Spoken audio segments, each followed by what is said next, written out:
Next matchup, Rangers. Athletics, 407 Oakland. The A's are minus 200, totals 9.5. We saw a 25-cent move toward Oakland. They open 175 up to minus 200. Total open M remains 9.5.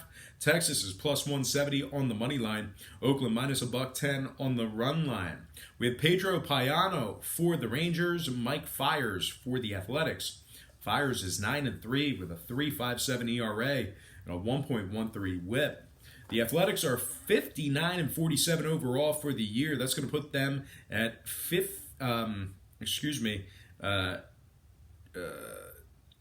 12 games over 500.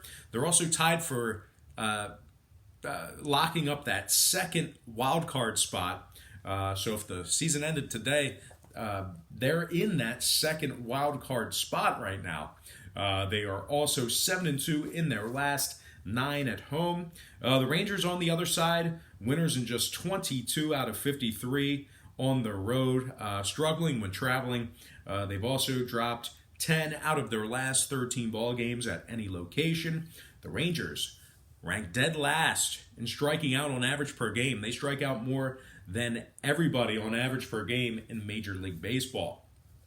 Now, total-wise, both teams are 80% to the under in their last 5 ball games, respectively. So with all that said and done, I'm going to lean Oakland minus 1.5 and the under 9.5 runs in that game. Next matchup, same page. Baltimore taking on the Angels, 407 Los Angeles. No line currently posted for this game. Looks like we have Dylan Bundy for the Orioles, Felix Pena for the Angels. Those are our probables. That could switch, that could change. Like I said, no line currently posted for this game. Now, if we do kind of end up with these probables, just keep in mind that Dylan Bundy is just 5-11 on the year, 5.14 ERA, and a 1.36 WHIP. Now, Felix Pena on the other side, 8-3 record on the year. The Angels are 8th in home scoring, 3rd in offensive walks at home. Baltimore on the other side, they're dead last in runs allowed, just giving up a ton of runs per game on average. They're also 27th in hits allowed, 26th in walks allowed. A lot of free passes there. They are officially 34 games under 500, 35-69 record overall for the year, and they've won just 20 out of 53 ball games on the road. So no line currently posted for this game, but I got to lean Angels winning this one outright for some money line cash. Next game, Tigers, Mariners. That's going to be a 4:10 Eastern first pitch in Seattle. No line currently posted for that game either. It looks like we might have Matthew Boyd for the Tigers. It also looks like we might have Matthew Whistler for the Mariners, but we're not sure. Those are our probables as of right now. But like I said, no line posted for this game, so that could change. If we do go with these projected starters, Matthew Boyd has 168 strikeouts in just 126 innings pitched. He also comes into this game with a 1.13 WHIP, pretty much the only bright spot for this Tigers team this year.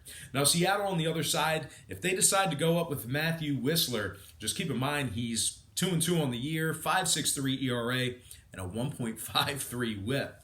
Now, Seattle's pretty bad right now, just 45-63 overall. That's going to put them at 18 games under 500. They've also won just 25 out of 57 at home this year.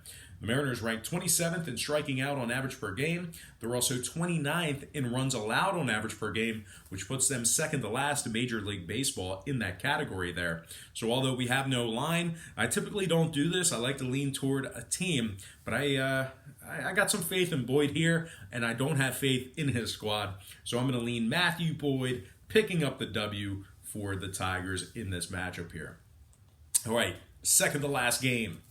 We have the Giants taking on the Padres, 4:10 Eastern first pitch in San Diego. Another one of those games where we don't have a line currently. We really don't even have any probables. I've got nobody for you when it comes to San Diego. I saw Paddock and a couple other guys projected, but right now, to be announced is the probable for the Padres. Now, it looks like we're going to have Madison Bumgarner on the other side for the Giants. But you never know. I mean, depending on who the Padres throw in there, maybe they'll give Mad Bum another day of rest. You never know. I mean, it typically doesn't work like that. They like to keep him on rotation, especially now with the Giants kind of working their way into the wild card picture. But anyway, we have Mad Bum projected for the Giants. Nobody for the Padres. San Fran, pretty hot right now, 11-3 in their last 14, winners in 6 out of their last 7 on the road. The Padres on the other side, a little bit of a different story, not so good at home. I think it's Petco Park where they play at. Winners in just 24 out of 52 at home this year. They're also just 20-32 against the spread in that same category. So essentially at home, they've covered just 20 out of 52 ball games in San Diego. Now, the Padres are 29th in offensive hits at home. That's second to last in Major League Baseball. I'm going to lean San Francisco Giants, winning this one outright for some money line cash. All right, next and final game for the show. It is the primetime game. That's going to be Yankees, Red Sox, 7:08 Boston. The Red Sox are minus 180, totals at 10. We saw a 25-cent move toward the Red Sox. They've been absolutely decimating the Yankees in this series here. We also saw movement downward on the total. Kind of weird there. But anyway, the Red Sox opened $1.55 up to 180. Total open 10.5 down to 10 flat. 52% are leaning Boston, 71% shaded toward the over. Right now, the Yankees are plus 160 on the money line. The Red Sox are plus 105 on the run line. We have Domingo Germán for the Yankees, Chris Sale for the Red Sox. Sale's just 5-9 with a 4.00 ERA for Boston. Now, the Yankees on the other side, they have Domingo Germán, who's 12-2 on the year, 1.12 whip. He also has 98 strikeouts in just 91 innings pitched.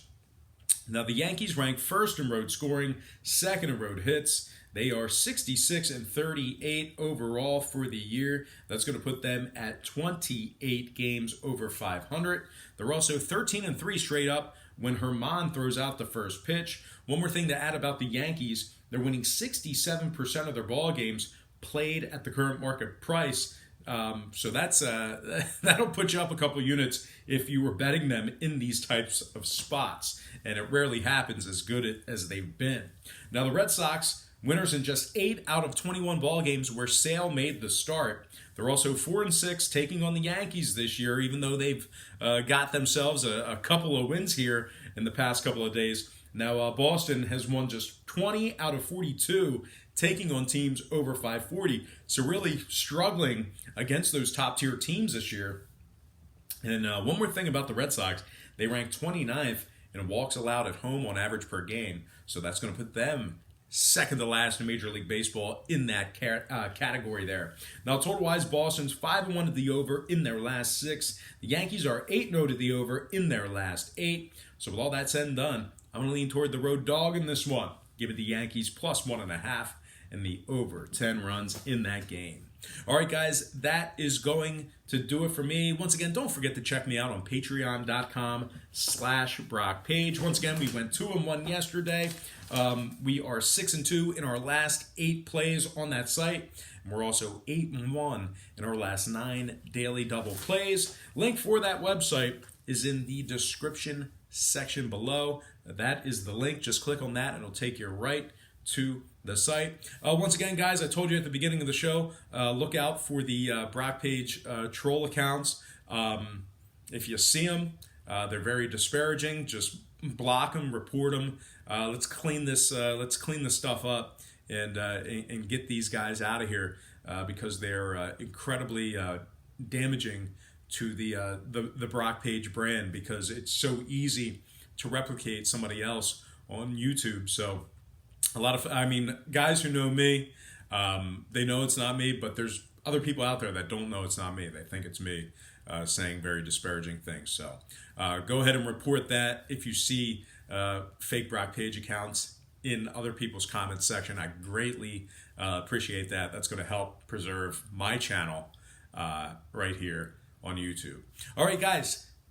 I got to thank you for tuning in to today's program. I really hope you enjoyed all this free content, all this free information. Happy Sunday to you. I'm off today and I'm off tomorrow. Going to be playing some golf. So it's a nice little extended weekend for me. But hopefully you guys had a great weekend and hopefully you made some money. And as always, don't forget to check me out on patreon.com/BrockPage.